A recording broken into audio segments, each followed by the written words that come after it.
Welcome back, children. Hi, everyone. To episode 2 of Bitch I Ain't Scared. Bitch, I ain't scared. We made it to episode 2. We didn't get canceled. But We're still on the air. I'm pretty sure we'll make it to syndication. I don't think that this is going to be a thing. Okay. So very good. Well, we're excited to do episode 2. If you tuned in last week, thank you so much for listening to our first ever episode, and we hope to get better every single time. If you are new to this show, this is a podcast about horror movies and horror-like things. We'll be talking about horror stuff in TV, books, video games. yeah, I mean, you'll pick it up, I'm sure. You're all quick studies. It's fine. It's totally fine. Very good. So, anything new? Actually, I saw a movie not too long ago that has been on my radar for so long, and I finally decided to sit down and watch it. And this movie is one of those movies that has those big twists that nobody saw coming, but I think for its time it was something huge. Watching it now, I was surprised. I actually figured it out real quickly, but at the same time it was still a good movie. This movie that I'm talking about is Sleepaway Camp. Oh, okay. All right. Have you seen that one? No, but I mean, I don't know if I'm going to watch it because I know the twist. I know the twist. Okay, so just from knowing of the movie, like I looked at the cover art, and I saw that there was a woman on the cover, so that kind of gave me a hint. I actually thought that was a twist because I guess female killers aren't common, so they wanted to surprise everyone by having a female villain. But I'm watching the movie and I'm like, no, there's more to this. And in the first 5 minutes, I was like, I know what this is. And this is just me watching so many horror movies that I can just decipher. I can just figure them all out just right then. I'm not that good, but this one I just had a feeling, and it turned out that I was right. I guess I feel like now that you have said all of this about the movie, I have to watch it to see why you figured it out so quickly. Oh my god, it was okay. So you remember? I'm not gonna say anything in really case anybody has not seen it, or maybe should we? I don't know. Are we that type of show? No, forget it. Spoiler alert! If you guys have any interest in watching this movie, tune out for about 2 minutes. Fast forward. Movie came out in the 80s. It came out in the 80s, and I think we should just talk about it. So, if you remember the beginning, they were in a lake. It was this dad and 2 kids. They were brother and sister. I believe they were twins. And there was a boating accident. Oh, I see where this is going. So brother and sister are twins. Yeah. So basically, I see. I'm watching this, and first of all, the accident was brutal. Like, if I was a kid, I couldn't believe. I don't know how they even got through that without like going crazy. Well, technically, I guess they did, but yeah, that was some traumatizing shit. And here's why I figured it out. It was their camera angles, is the way that they shot it, and it was just some of the rules that you kind of figure out when you're watching horror movies. And one of the things that I noticed is when that boat hit them all, they showed one of the kids struggling to stay afloat above the water, but they did not show their face. We supposedly were not supposed to know which kid it was. Mm-hmm. So just given that, and then the very next scene, she's, they're grown up, and it's a girl who, I was like, so it's the sister who lives, and I'm like, no, that's bullshit. Because the back of that head, it didn't look like it was the sister. So I was like, I know what's going on. And then I watched a little bit more, and just how the mom who adopted her or took care of her was just kind of acting around her, and I'm like, I can tell. So I mean, obviously I didn't know. When they revealed it, I was like, oh, okay. But I just had this feeling, and I was like, I just knew it. But it was still good, and I think that they filmed it in a way to where you still had no idea what was going on. You just have to have a crazy fucked up mind like me to think that far ahead. But I will say this. For a movie that came out in the 80s, that is some twist. And then the way that it was even revealed with the whole, like, naked body, you got to see some peen. And I didn't know that They even did that in the 80s and showed that. Yeah, I feel like, aside from the horror genre, like, what was it, Porky's and Revenge of the Nerds. Yeah. They were scandalous. They were kind did of a lot. scandalous, yeah. So, alright, Sleepaway Camp, you still recommend it. Probably not the best example of, well, I wouldn't say she's transgender, but I feel like some people might latch onto that. Yeah, they just kind of... Yeah. Well, I mean, if you didn't get it from the conversation, it was actually the boy who survived, but the woman who was raising her made her into a girl because she never had a girl. So, yeah. I mean, not to say that, you go crazy when somebody dresses you up like a girl. That's not what we're saying. It ain't that type of show. Well, I mean, I think if it's forced upon you in such a way... Yeah. Just like... Okay, well, this is going a little off, but it is sort of the same thing for someone who is transgender. All their lives, they're told you're a boy, you're a boy, you're a boy, you're a boy, you're a boy. You have a penis, you're a boy, and it's like, no, I'm a girl. I feel like a girl. I don't want to keep chopping my hair off. I want to let it grow. I want to be a girl. Or I'm a boy. I don't want to wear this stupid dress. Why do you keep making me dress like this? Yeah. So yes, it does something to your mental health because you are not being allowed to express yourself the way that you need to. And obviously this character, it's a very extreme, fantastical, ridiculous, horrible example of someone who is being basically mentally abused. Yeah. And forced to do something that they don't want to do. So she acts out in the worst way. Well, he acts out in the worst way. I don't know. I don't know. Well, at the end of the day, I actually did enjoy this movie. I'm glad that I finally saw it. I'm now caught up with everybody else.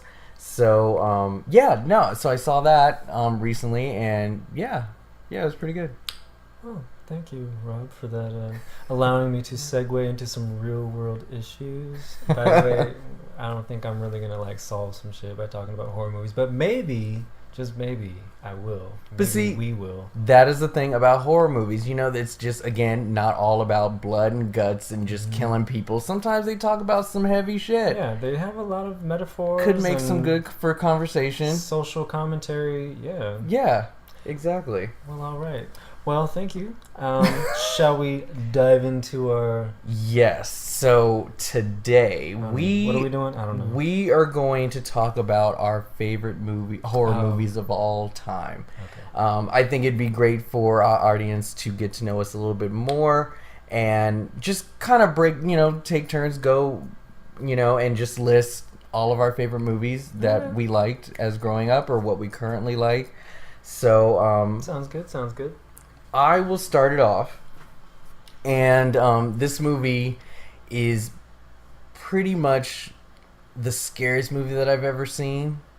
And I'm only saying this because at the age that I watched it... I swear to God, if you say some whack shit, I'm going to... Well, I mean, obviously in today's, today this wouldn't be considered a scary movie, but I mean, I can't think of anything that made me hyperventilate in the theater as I was watching it. Yes. What is this? So I was super young. I think I was about 12 or 13, and I couldn't breathe. Like, it was really hard for me to breathe. It was Candyman. Oh, okay. So, I mean, Candyman, I mean, these movies that scare me the most are... They come from, like, a ghost, apparition, urban legend, spirit variety. It's just... those entities where they can pretty much appear anywhere they want. There's nowhere for you to hide, and that terrifies me. And the atmosphere in the theater, first of all, everyone was scared, so it's not like I can just hide behind somebody that I was sitting next to. And the only person that I knew out of the group of people that we went with was my brother, who sat on the opposite side of 5 other people that we went with. Aww. So I'm sitting next to somebody that I barely even know, and I'm looking around, and it's pitch dark.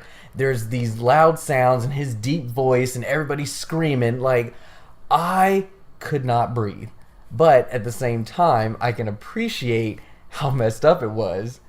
And to this day, it's one of my favorite horror movies. I think it's an awesome story, and it had a great ending. Awesome soundtrack. Philip Glass teared it up with that creepy ass music. And we were introduced to Tony Todd, who I think is a legend in horror movies. He made an icon out of himself, and you know, anytime I watch this movie again, I'm just reminded of how clever it is. Who was it? Like Clive Barker? Is that who did this? Yes. Yeah. Yes. So yeah, that's one of my favorite scary movies. Yeah. Nice choice. Not that I have to approve. Okay. Yes, I 100% approve this choice. Very good. All right. The first one I will say is, so there's a little story behind this, and I didn't see the whole thing until I was older, but I was very, very, very young, like a toddler. I remember going into a video store. Yeah. They don't exist anymore. Oh, I miss those. This wasn't even like a chain. This was Dave's Video in Fort Wayne, Indiana. I actually rented from a mom and pop rental store too. I forget the name of it, but yeah, they weren't a chain, but they were the best. Well, we had like there were three different video stores just in this shopping center where the grocery store was. It was weird. So we went to Dave's, and you know, regular video store. In the front, like the first 2/3 of the store, it's everything. But then way at the back, there was this section of the store, and it kind of had this little archway. And didn't have a curtain. You know, sometimes those places have curtains. You could see in the back. That's where the adults went. So there was, you know, some racy films on some of the shelves.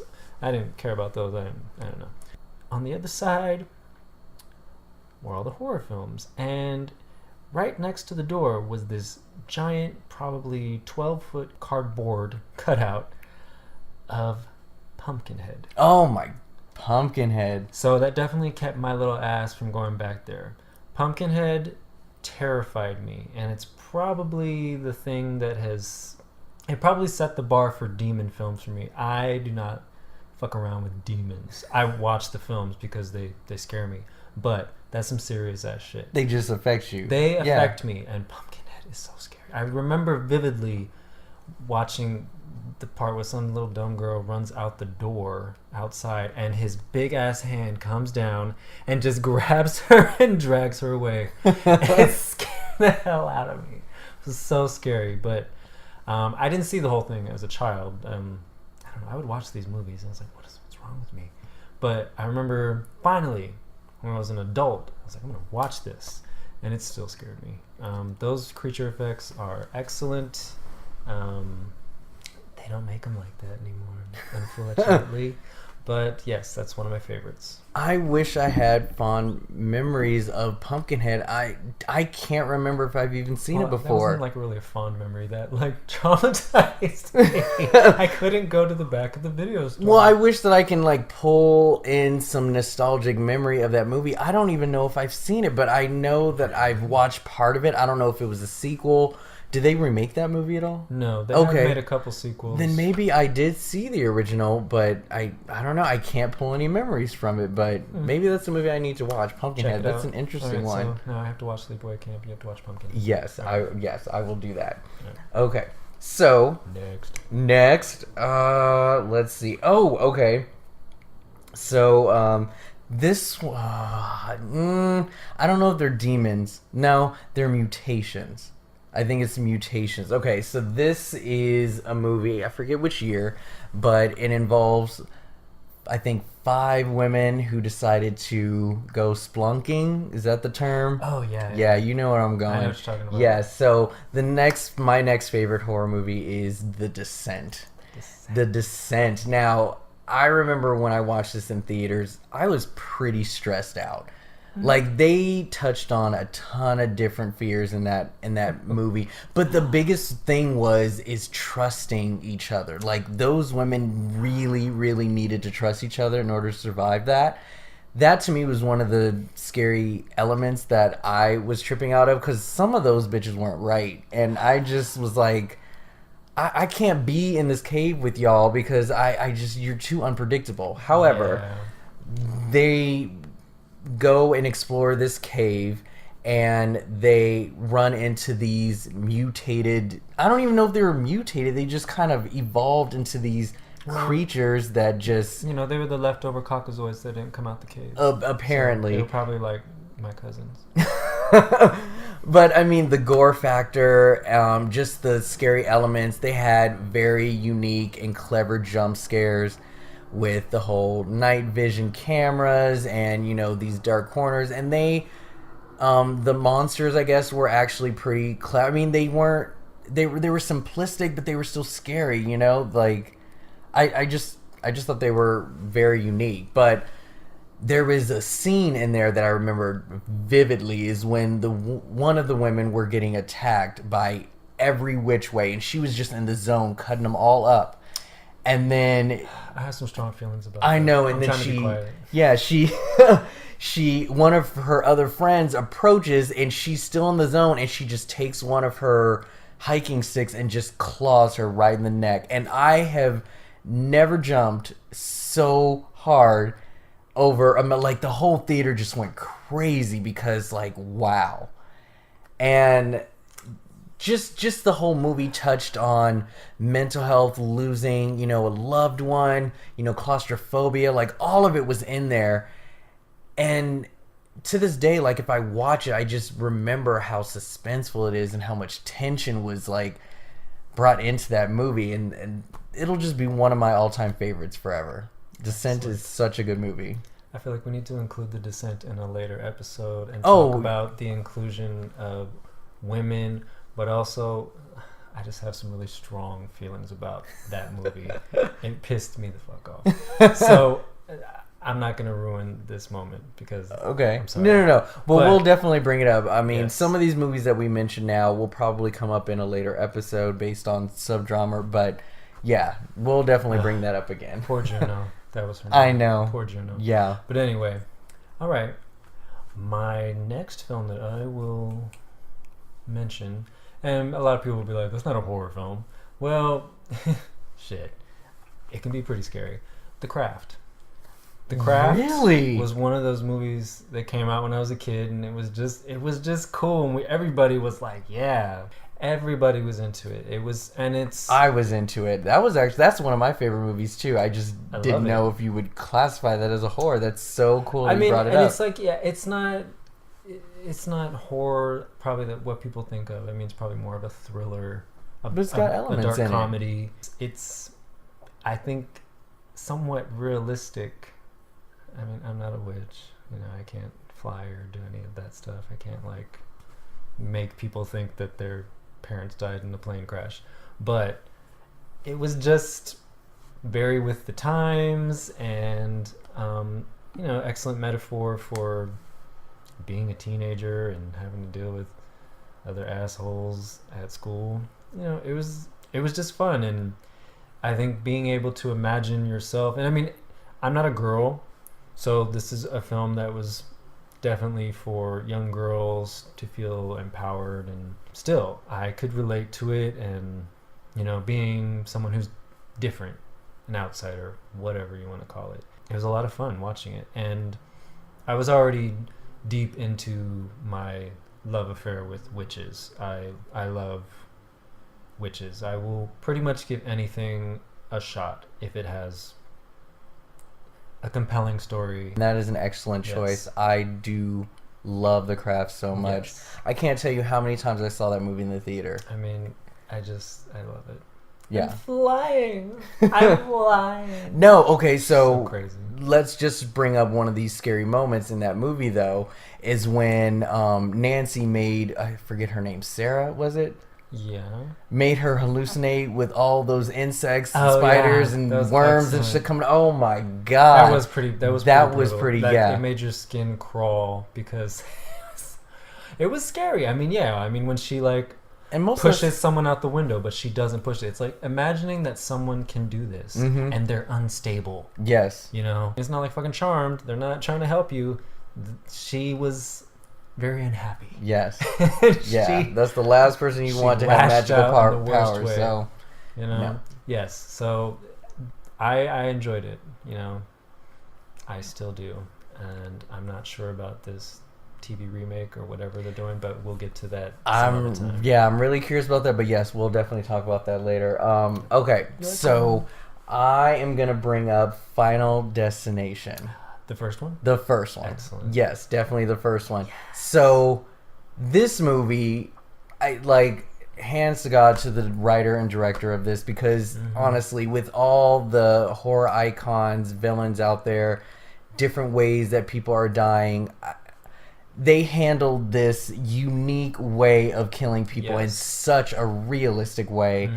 I was just so impressed with how they did this, and every single kill was looked like an accident. It looked like it can honestly happen to you. Some of it was a little far-fetched, but with the influence of death actually going after you is pretty crazy to think about. And here's the other thing about it too. And they've talked about this in other TV shows and movies and stuff. When you think about death, you always think that they're a villain or that they're evil. But honestly, no. They are in between. I'm not saying that they're good and bad, but they have a job to do. And if you fuck with Death's design, like, he has to collect. Otherwise, the whole world's out of balance. And I guess he's an asshole for killing you in such a gruesome way, but I definitely think, he's probably pissed off because his design was tampered with. So now he's like, oh, really? Okay, well, bloop, bloop. How about that shower curtain? It's still pretty brutal. He's not just like doing his job. I think in this one he is kind of villainous because he fucks them up. He does, and he has no qualms. The thing about some of these kills, man, like, you just can't imagine like having to die that way, and especially after surviving a plane crash. Like, I would be scared to even leave my house if I survived something like that. I mean, how often, well, I guess I shouldn't say this now. I was about to say, how often do you get kicked off of planes? But I mean, yeah, exactly. See, he's giving me face. But, shout out to Dr. Dow. Exactly. But, I just found this movie to be super clever. Those death scenes were just amazing. And it was super entertaining, great cast. And the sequels are even good too, but this first one will always like have a place as one of my favorites. This one, and I'm like piggybacking onto your favorite, I'm sorry, but this is the only one that really features death, because they'll show like reflections and things. Yes. So it's like you kind of see this figure moving through. Nobody else can see it, but you can see him or it. So he's like murdering these people. And then in the other films, I just kind of felt like these people are dying because everyone else is stupid around them. Like, everyone else is getting these people killed. Yeah. Because they're freaking out. They're showing up at the last minute to get them killed, essentially, to distract them. And it's like, but the first one, no. He was killing them. So before we move on to the next movie, do you happen to have a theory as to how and why Devon Sawa's character was given the visions? I mean, do you feel like God or a higher power was giving them an even playing ground? Do you think they had a bet up there, like, I'll give them a vision, let's see how far they can live? Like, why do you think he got a vision? I don't know. Without connecting it to the most recent sequel, I don't know. Because since they were on the same plane, in the fifth movie, it was the fifth one, so many now I don't know. They're like getting too far away from the this original. fifth one was good though. It was good because they tied it in. Yeah, they tied it in. Otherwise, it was like just another sequel. Yeah, but I don't know. Because then it's like, why did the other ones? I've always wondered that, because I mean, if you're not supposed to fuck up with Death's design, it's like, why were they given visions? I don't know if it's just a balance of good and evil, and they just need to put it out there just cause. Do they follow it? But yeah, that's one thing that I never understood, and maybe I'll have to do some research. I'm sure somebody has an idea. Did you see the deleted scene, like when he gets Ally Lutter pregnant? Yes, I did see that. So then it was one, like, they beat Death's design because she got pregnant, so it was new life. Yeah, I did see that. But then they transferred that over into the sequel, but still it didn't. I'm still a little torn on that bit. I mean, to me, it just seems like a cop-out. Like, let's just get her pregnant. Right. I think they didn't do it. So, yeah. Because they still did it in the second one, but they did, still, it was like, nope. Yeah, we're not going to do it doesn't on this work. one. Sorry. Yeah, exactly. This pregnant broad will not save you. But yeah, very good movie. Always one of my favorites. Recommended to anybody who asks. So yes. Excellent. Was that from the 90s? Was that 99 or 2000? Oh, God, don't ask. Oh, I'm so bad at dates. I can look it up though, but I don't know. Well, you say your next movie, I'll look it up because I'm actually very curious. I'm trying to like do this on the fly, people, because I was curious to see what I would come up with. Now, I mean, I would agree with you. I would have said Candyman, but I don't want to say the same thing because Of course. I love Candyman. It's a horror film, but it's a beautiful film to me because it's haunting, and Candyman is probably the only sympathetic slasher that there is. I don't really feel bad for anybody else. I don't feel bad for Michael Myers or Jason. You can't empathize with them. They don't have personality, and Freddy's kind of funny. Jason did get kind of killed in a really fucked up way. I mean, his he did, story but was I sad. just don't feel. I don't feel anything for him because he just goes around killing people. He's like the shark from Jaws. Yeah, there's nothing there. Does it. But Candyman, you know, he has a story, and it's a fucked up story. So I don't necessarily feel bad for people that he kills because he's trying to like make a point, and you know, I think he does it well. So by the way, it was 2000. 2000, okay. 2000. I was curious. All right, so that's one of like the good things that came out of the early 2000s. All right. Oh my god, it's escaping me. How could one of my favorites like get away from me? It's a werewolf film. Oh. Yeah. Howling? No. Werewolf in London? Nope. Wolf? I do like Wolf. I did like Wolf. Yeah. I really liked Wolf because it was different. Yeah. They didn't like Wolf out, but you know, and it has like one of the best lines. Should have another drink, detective. Can smell it. Can smell it a mile away. Yeah. Oh God, I'm so dumb. So going back to my demons motif, Demon Knight. Oh! Yes. I almost put that on my list. Yes. Oh, and actually, so I lied in the previous episode, everybody. I kind of lied. This came out before Scream. I liked Demon Knight. It was really scary. So you did see something before. I did see something, but it was still really, it scared the fuck out of me. Like, yeah. When Jada Pinkett when she splits off from everyone, I just looked away. I was like, nope, I am not going to watch this because I'm sure she's going to die, and amazingly she doesn't die. That, yeah. But I was like, no, I can't. Whatever's gonna happen, something's gonna jump out at her, and it did. But I couldn't deal with it. But yes, Demon Knight, I was freaked out. And this was one of those movies. It was probably the first thing where it was like hyped up, like this movie's coming out because it was Tales from the Crypt. I remember seeing the makeup effects, like them doing like, and the actors, the performers on stilts, and I was like, oh my god, this looks crazy. I have to watch it, and it was scary as hell. And it was one of the, I mean, she's probably one of the best examples of a black female lead. We didn't really know who was going to survive. No, it was very random, and ensemble cast. That's one thing I liked about that movie too, is that it didn't. I mean, there were leads and there were actors and actresses that we knew, but Jada was. She was fairly new. She wasn't that known. Under her belt. She had a lot of different films, but you just wouldn't think she'd be the last one to survive, I guess. No. Yeah, well, no. I mean, because it was like all like hood films, you know, Menace to Society, Jason's Lyric. So that was all before Demon Knight. Jason's Lyric, I think it was the year before. Oh, nice. I'm pretty sure. But that's a whole other topic. Yeah, that's a different show. Shout out to Alan Payne. Ooh. Alan Payne. Sorry. Anyway, yes, I loved Demon Knight, and it was, you know, it just gave us so much hope. I was like, wow, this is going to be amazing. They're going to start making Tales from the Crypt movies. I wanted this to go on forever. Sadly, forever. All good things come to an end. And that's the thing about even the TV show too. Like, it always blended horror with comedy, suspense, twist. Like, they took all different types of genre and just put it all in one. They were good storytellers, and this movie was good. Billy Zane, like, praise. He was so amazing in this movie. He was an effective villain, and he was funny as hell.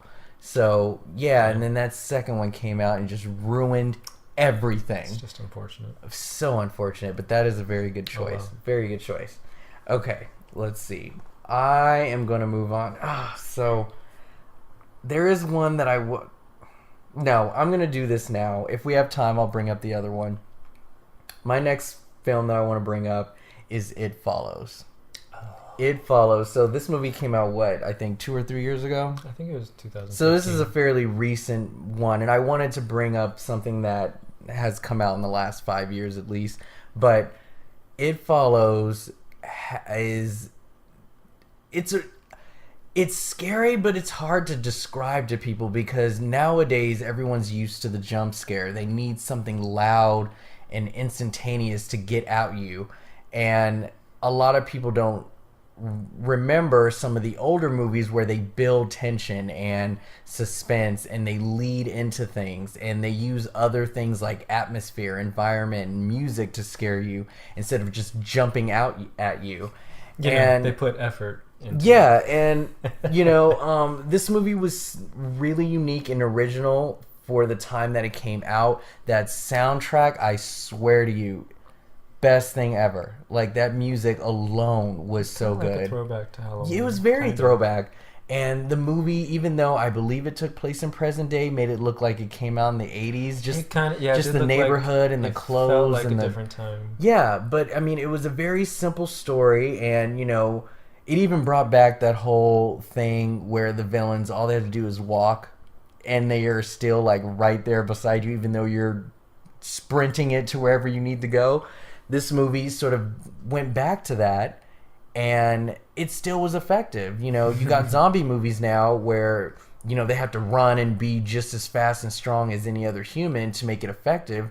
Well, this sort of entity that was after these characters was walking super slow, and they still made it out to be a super scary movie. And I love the story. Back in the 80s, it was, if you have sex, you're going to die. They, teach you not to have sex before marriage, so don't do it or you're going to die. And this sort of had that same sort of element, so I like the throwback aspect of it, but overall, the movie is just good. It's just a really good movie. And I saw it a couple of times in theaters and still recommend it to people, but that will always be one of my favorite movies of all times. Yes. Yeah. That was a good one. So, number 4. This is a movie, I think I watched it with my Aunt Candida. She always will, introduce me to movies that, she thinks are good. Or, she's like, these are good. It's not just she thinks they're good. She's like, these are good, and you need to watch Declare. these. Yeah, the classics. And in the original, she told me about the original. I've never seen it because this is actually a remake. But the original came out in the 50s. It's a very male-dominated film, but there was a woman in the original. But the only thing she ever did was say, "You want a cup of coffee?" Does that give you any hint? I'm completely it has nothing lost. to do with the story at all. No idea. So, number 4 goes to The Thing. 1982. Yes. Yeah, I would have never have gotten that. I only saw that movie once. It did make an impression, but yeah, I couldn't quote it. You mean you've never? Oh, well, the original. I saw the. Oh, well, not the. No, was like that the black and that was and a white. remake? Yeah, it was a remake. Oh my! I had no idea. It's a remake. Same title. Yep. So no idea. The remake came out in 1982. Kurt Russell. And they're all in Antarctica. I'm sure you guys know the story. Yeah. I have a fun story, and I have to tell it. I had already seen this movie a couple times. I love it. It still gets under my skin. Pun intended. Literally. And in 2010, I'd gotten an apartment with my boyfriend, and his little brother and sister came to visit us. And his little sister, she knocked out, and Levite, we decided to stay up, and he wanted to watch something, so I said, "Oh, well, have you ever seen The Thing?" And he said, "No." So I put it on for him, and it's a pretty chill movie at first. It is pretty chill. Until we get to the part where they put the dog in the kennel with the other dogs, and then they leave, and all the dogs are on one side because they know something's up. And suddenly, the dog's face opens up. And it's horrible. And Levite turned around and looked at me. And his jaw dropped, but he was smiling. Because he was so surprised. And he said, "That's scary." But his reaction to me just really tickled me. So thank you for that memory, Levite. But I love The Thing. Again, it's one of those creature effects films. It's very gory. It's not on the gross spectrum so much because I don't like gross, but it kind of is. It's pretty brutal. You know, people they get fucked up worse than in Final Destination, I would say. It's kind of a mystery, sort of a whodunit as well. It is. Because, you know, obviously this thing is inside someone, but they are acting like everybody else in the group. So, I mean, another aspect to also having to defend themselves from a monster is the fact that they have to trust their group, their team. They have to be a unit, otherwise they're all gonna die if they can't trust each other. And so that paranoia comes out, and that's just another scary element from The Thing that I found fascinating in this. And I love the ending. It's really open-ended. It's like, what does this mean?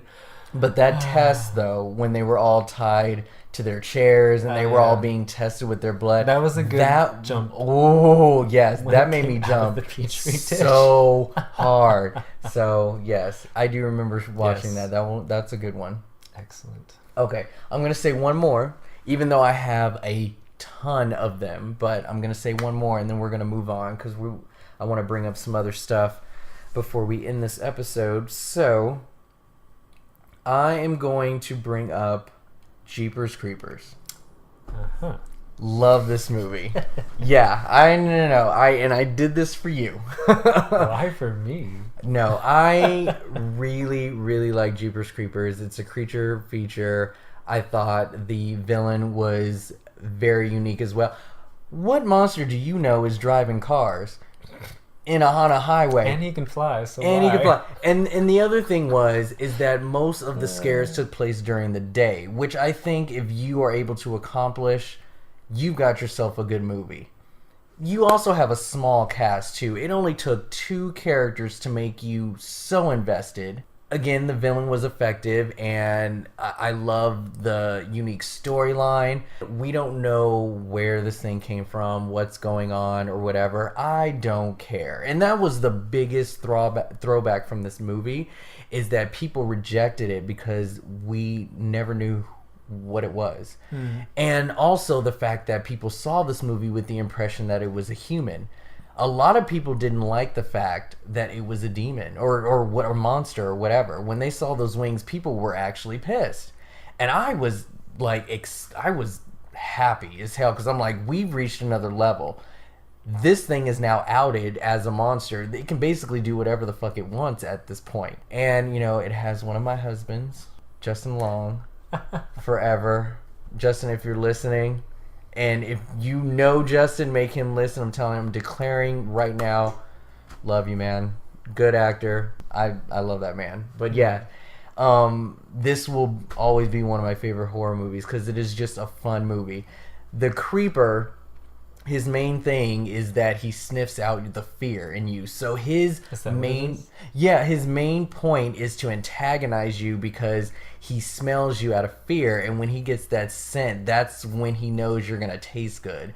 And so his main point I thought is he just liked guys because he was a male, so he needed men to regenerate himself. Which is another aspect of him eating you. Or maybe but he's just kind of gay. The best parts of you was the fear you it was the fear that that aura that he could smell on you. And so I didn't know if that. you remember when he was, tailgating them the whole time and beeping his horn and everything and making them all agitated, and that was him getting that fear out of him to see which one he wanted. Okay, I see now at the end why he picked him. He didn't want her because she was like, no. Yeah, she wasn't scared. She's like, pick me, and he was, so. But very good movie. You've blown my mind, Roy. Thank you. Still will not be watching that. I know. I can't do it. I know. You can't. Dirty inside. If people don't know, it turns out that the director of these films, there's been 2 of them so far, and a third will be out soon, Can't believe it. is directed by a guy who was caught with child pornography. He did more than that to one of his. Oh, really? Yes. And I had another no film that idea. he directed, yeah. I mean, read about it. We don't have to talk So about yeah, it. so out of Actually, no, we should talk about it because it's a real thing. So when they're real world monsters, we need to address them. And he's gross. He fucked up a kid's life. So I'm not supporting that bullshit. And it's funny too because there have been other directors and actors who are either accused or they obviously are caught doing what they do, whether it's abuse or rape or whatnot, and they're still supported somehow. They still are getting work, and surprisingly, they brought back the director to direct the third one. And I think the story is going to be set up to make another trilogy. So I think after this one, they might try and squeeze him out and bring in somebody else to take over. But yeah, sometimes they just, bring him back. And sometimes they come back. Sometimes they come back. How many of those did they make? Anyway, yeah, we're not going to go there. So, okay, yeah, why don't you until do we talk one about more. Hilary Swank. All right, so drum roll, please. Yeah. Yeah, we know what this one is. Bring it on home. You think you do. Oh. Scream 2. Part 2. Yes, and the reason why. Okay. Because the first one blew my mind so much, and I was just so enthralled with the entire experience. And then they made a second one? Mm-hmm. I couldn't believe it. I remember seeing that trail and I was like, oh my god, this isn't happening. This is happening? This isn't happening. It's happening. Yes. Oh my god, I can't believe it. Can they do better than the first? Is that even possible? I feel like they did. Mm-hmm. I feel like they succeeded. Oh yes, definitely. Because sometimes sequels, it's just, obviously yes, they wanted to cash in and get some more money. And they did. They got the same amount of money. And it's a sequel. But I feel like they did a great job. And personally, I'm really happy that whoever leaked the original script did so. Because that original ending... What was the original ending? It's boo-boo. The original ending, her boyfriend Derek and Hallie, her roommate, as Mrs. Loomis's accomplices. Yes. But it was also going to be her still too. her. She was still the one orchestrating, but they were the ones running around doing they everything. went real, and they were going to keep it that close. I mean, at least this was the one that I read. I'm assuming it was the one that was leaked. After she kills all three of them, and then Cotton comes and helps her out, and then they pull Gale out. I think he kills Gale. Because he's like, no, I need to be the last one standing, and I want to be the famous survivor or whatever. So they really didn't want a third one. And Sydney duke it out and kill each other or something. Oh, they did not want a third movie. It was garbage. So yeah, thank you whoever leaked that. I'm much happier with the ending of the second one. I actually would have been okay with the roommate doing it though. That would have been awesome. That would have been, yeah. But yeah, the boyfriend that's been done before, and they even mention in the movie it's been done. She's sweet. She's deadly. Yeah. She's bad for your teeth. Yeah, that would have been. It would have been, unexpected. Just all that other nonsense, please. So, oh yes, and another shout out to Jada. Obviously, you see a pattern here. That's right, she was in that, wasn't she? If that was me, I'd be out of there. Poor Jada. So, couldn't survive 2 movies. I want to switch gears and do something new, which I hope to do monthly. So, Netflix is obviously a great source for watching movies, especially not necessarily for free, but for a good low price. And I figured each month, at the beginning, we should talk about the new released horror movies that are going to be put on Netflix. I have a list here for the month of May, and I want to talk about some of these and just announce some of them that are going to come out. The movies that I'm going to list, we have not seen. What we did was we watched the trailer, so we're just going to give this first impression sort of thing and just kind of list off the ones that sort of popped out and looked interesting.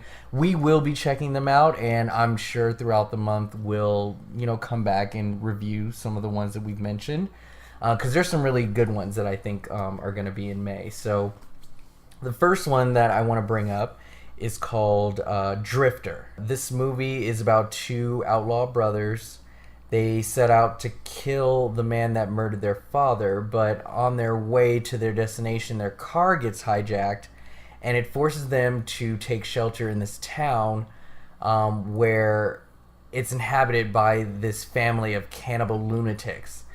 And they have to survive.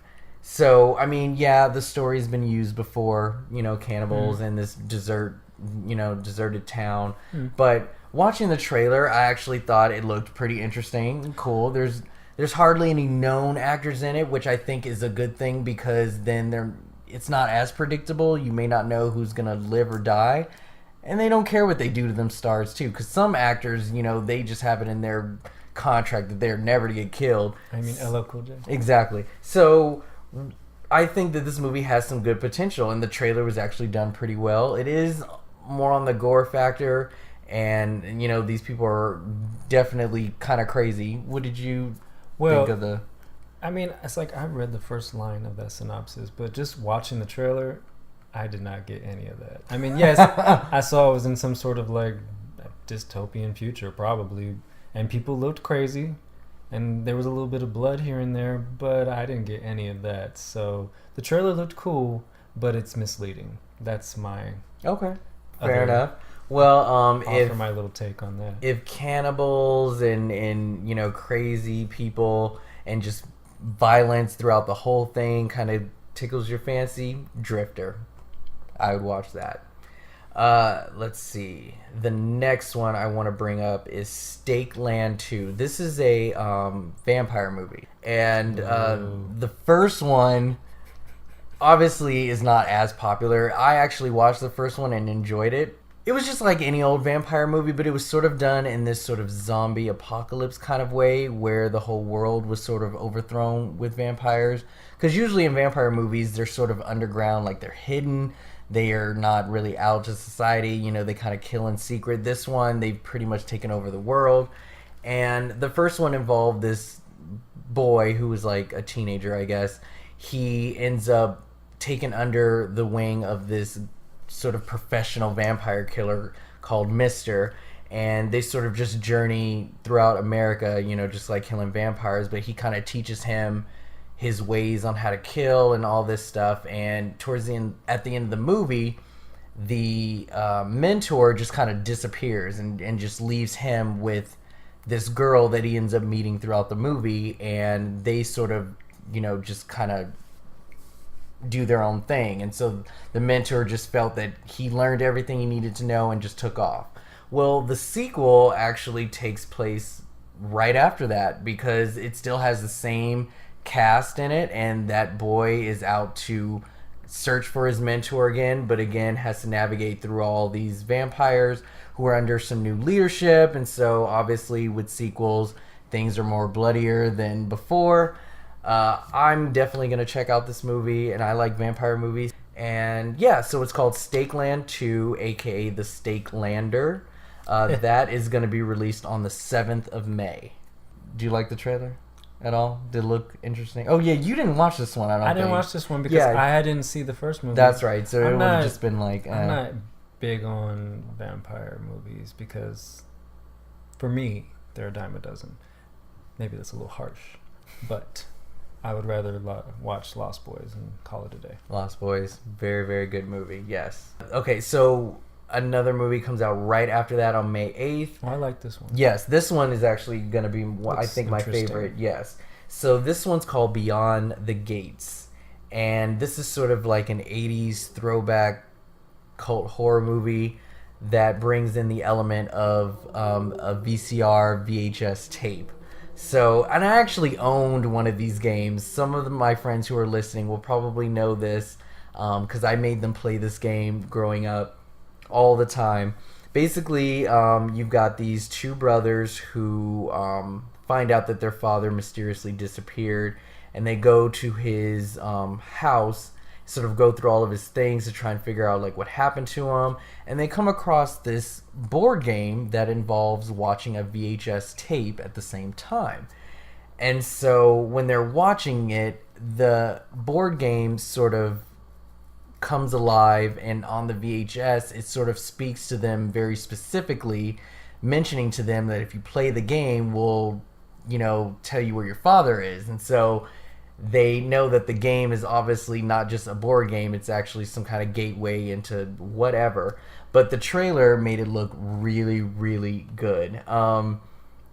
I think this is going to be a really good one. What do you think about this one? I think I will check it out. It looks original. So anything that's original, I'm down to support it. Basically, if you like Jumanji but want to get scared, here you go. It's a horror Jumanji, basically. Hopefully it'll scare me. Yeah, I don't think it'll be funny or anything. I just think it'll just be original story. Might have a couple of jump scares, Beyond the Gates, May 8th. The last one I want to bring up is called Dig Two Graves. It comes out May 23rd. And it's about a 13-year-old Jacqueline Mather loses her brother in a mysterious drowning accident. And then afterwards, she is soon visited by 3 moonshiners. I'm not kidding you on this. Specifically moonshiners who offer to bring him back to life, but at a cost. And as the dark history of her grandfather, who is also sheriff of this town, is unearthed, the true intentions of these moonshiners comes to light. What grabs me with this movie is I'm just super curious as to what's going on. Because, it seems just like one of those Faustian deals where the devil comes in and just makes a deal and blah, blah, blah. But I'm really curious. I think this is going to be an interesting story. So I'm recommending this, and just from the trailer alone, and I'll come back and let everyone know how it is once it releases. Mm-hmm. What do you think of this one? I like the trailer. As far as the film is concerned, with the look of it, I think it was stylish. Yeah, it looked like a deal with the devil, and we all know how that shit goes. Yes, exactly. It's never great, but I think it looked interesting. So that's my word of the night. Interesting. All right. Interesting. Oh, and also, there's some other trailers that you can review yourself. We reviewed these trailers from horrorfreaknews.com. Yeah, I would definitely check that out. I'm sure other websites has the list of all the horror movies coming out in May, but those titles we just mentioned, ones that kind of just stood out to us, and we plan on watching them ourselves. I want to close out this episode with a recommendation from Netflix. A movie that's currently on there right now that you think everyone should be watching. Why don't you go first? I think that everyone needs to watch Honeymoon. That is a good one. I like this one. It's been on there for a while, but who knows how much longer it'll be there. So, check it out while you can. It's hard to describe without giving anything away, but I will say, the title says it all. A couple goes on a honeymoon to enjoy each other, and shit goes awry. And it's a creepy film. It's subtle, and the performances of the couple, it's probably what really drives the film. They're excellent actors. I don't think you will. I didn't know what was going on until much later. Until they showed me what was going on, I didn't know what was going on. I just knew that it was fucked up. Yeah. No, this is actually a good recommendation. So, just in case anybody is wondering, the movie he's talking about came out in 2014, because this is actually a very common title. So when you're looking this up, look for the 2014 version. It stars Rose Leslie and Harry Treadaway, respectively, from Downton Abbey. Oh, Downton Abbey. And Penny Dreadful. Oh, was she in that? She was on Downton Abbey.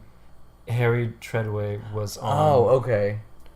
Penny Dreadful. He was Dr. Frankenstein. Gotcha. Yes. Well, yeah, no, Honeymoon was actually pretty good. And what's also messed up about this movie is that there was no rhyme or reason why it happened to this couple. They just happened to be in the wrong place at the wrong time. So that's a good one.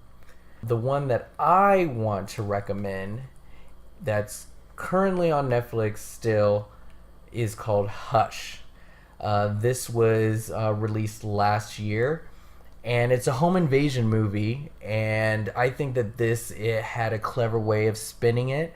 And so this is about a writer who is deaf, and she sort of retreats to a cabin in the woods, sort of sanctuary, so she can, focus on her writing. But she is then stalked by this mass killer who finds out during his stalkerage.